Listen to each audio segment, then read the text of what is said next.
मेरे घनिष्ठ मित्रों, नमस्कार। फ्रेंड्स, जब हम लोग मिडिल स्कूल में पढ़ते थे उस समय संस्कृत अनिवार्य था और संस्कृत के अंतर्गत हम लोगों को बहुत से श्लोक याद करने पड़ते थे। संस्कृत के श्लोक ठीक इसी तरह से हिंदी साहित्य में भी होता था। कुछ कविताएं याद करनी पड़ती थीं क्योंकि उनका इस्तेमाल हमें उत्तर लिखने में करना होता था।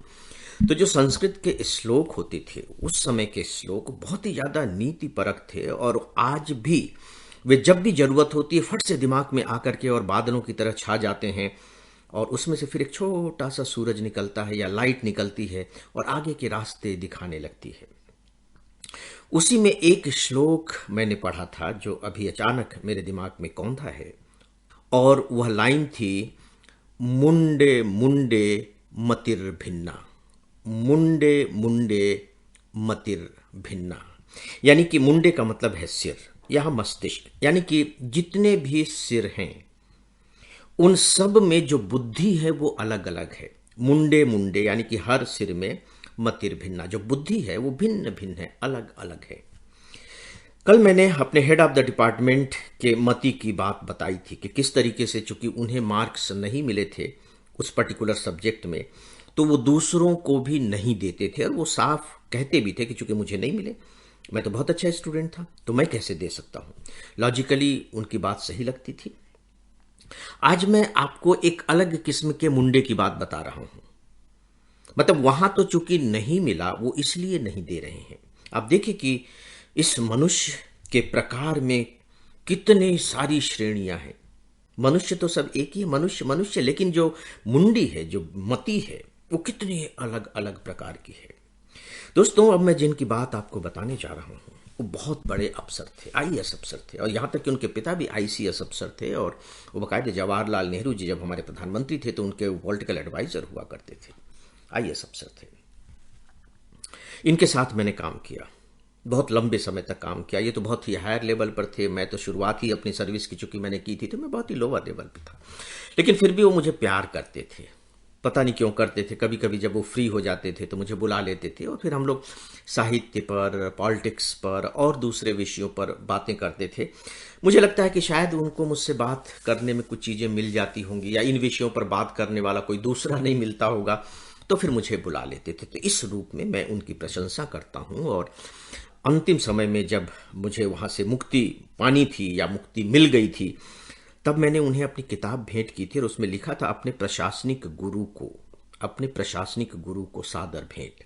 मैं उन्हें अपना एडमिनिस्ट्रेटिव टीचर मानता हूँ, गाइड मानता हूँ, मेंटर मानता हूँ। देखिए, ये अलग बात है। अभी मैं जो बात कह रहा हूं इसको आप इस आधार पर मत ले लीजिएगा कि मैं उनकी आलोचना कर रहा हूं, नॉट एट ऑल। मैं तो आपको केवल प्रकार बता रहा हूं।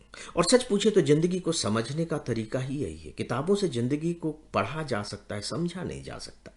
जिंदगी को तो समाज से समझा जा सकता है और वही मैं कोशिश कर रहा हूं। तो दोस्तों, वो आईएएस अफसर थे, बहुत बड़े परिवार से थे। मुझे नहीं लगता कि उन्हें अपनी जिंदगी में किसी भी तरह की कोई कमी का सामना करना पड़ा हो। बहुत स्मार्ट, बहुत खूबसूरत, बहुत खूबसूरत, सच में बहुत खूबसूरत। उन्हें अपनी जिंदगी में किसी तरह की कोई परेशानी हुई ही नहीं होगी। दून स्कूल के पढ़े हुए, आप कल्पना करके देखिए। मैंने देखा है कि उस समय राजीव गांधी जी प्रधानमंत्री थे, तो राजीव गांधी जी उनके मित्र जैसे थे। वो भी उसी दून स्कूल में पढ़े थे और जब वो मिलने आते थे उपराष्ट्रपति जी के पास, तो बकायदे इनके कंधे पर हाथ रख करके वो पोर्च में बात किया करते थे। दोनों की इतनी निकटता थी, प्रधानमंत्री और एक ब्यूरोक्रेट की इतनी निकटता से आप अंदाजा लगा सकते हैं। उन्हें किसी तरह की कोई कमी नहीं थी। लेकिन एक बहुत विचित्र सी बात थी। अब आप समझ गए होंगे कि वो विचित्र सी बात क्या थी, कि जब किसी के लिए कुछ करने की बात आती थी, किसी को कुछ देने की बात आती थी, तो वो उनसे नहीं होता था, सवाल ही नहीं है। और ये जो देना भी होता था, ऐसा नहीं कि उन्हें कोई अपने पास से देना है, अपने पॉकेट से कुछ देना है, नॉट एट ऑल। केवल दस्तखत भर करने हैं या कह लीजिए कि थोड़ी सी मदद कर देनी है, उसी से ही बात बन जाएगी। लेकिन वो बिल्कुल भी नहीं करते थे, एकदम नहीं करते थे। मैं समझ नहीं पाता था कि ऐसा क्यों है, ये ऐसा क्यों करते हैं। ये छोटी सी मदद दे दें तो देखिए उसका कितना बड़ा भला हो जाएगा, उसके परिवार का कितना हित हो जाएगा। और इनके करने में कुछ नहीं लगना, कोई गलत काम नहीं कराया जा रहा है, नहीं, नॉट एट ऑल। यानी कि कुछ गलत काम करने के लिए कहा जा रहा है, बिल्कुल भी नहीं, सही काम। बस लेकिन उनको करना जरूरी है, बिना उनके हस्ताक्षर के वो नहीं हो सकते। और वो तो फिर इतने बड़े अफसर थे कि अगर दूसरे का भी कोई काम है, दूसरे से भी कोई काम है, तो अगर वो एक बार उन्हें बोल दें तो उसके भी होने की पूरी पूरी संभावना होती थी। लेकिन दोस्तों, अनफॉर्चुनेट पार्ट ये था कि वो ऐसा कभी नहीं करते थे। और इस मायने में वो अपने ऑफिस में एक तरह से फेमस भी हो गए थे, या विख्यात भी हो गए थे, या जो भी कह लीजिए, कुख्यात हो गए थे, जो भी आप नाम देना चाहें। अब आप देखिए कि पहले मैंने आपको बताया कि जिन्हें नहीं मिला उन्होंने फैसला कर लिया कि मैं भी किसी को कुछ नहीं दूंगा। और यहां मैं आपको दूसरा व्यक्तित्व बता रहा हूं कि जिसे सब कुछ मिला उसका भी फैसला यही है कि नहीं, मैं दूसरे को कुछ भी नहीं दूंगा। राइट? अब आप संजय लीला भंसाली जी के बारे में सोच करके देखिए तो शायद उनकी बात का वजन डेफिनेटली और ज्यादा बढ़ जाएगा। तो दोस्तों, आज बस इतना ही। नमस्कार।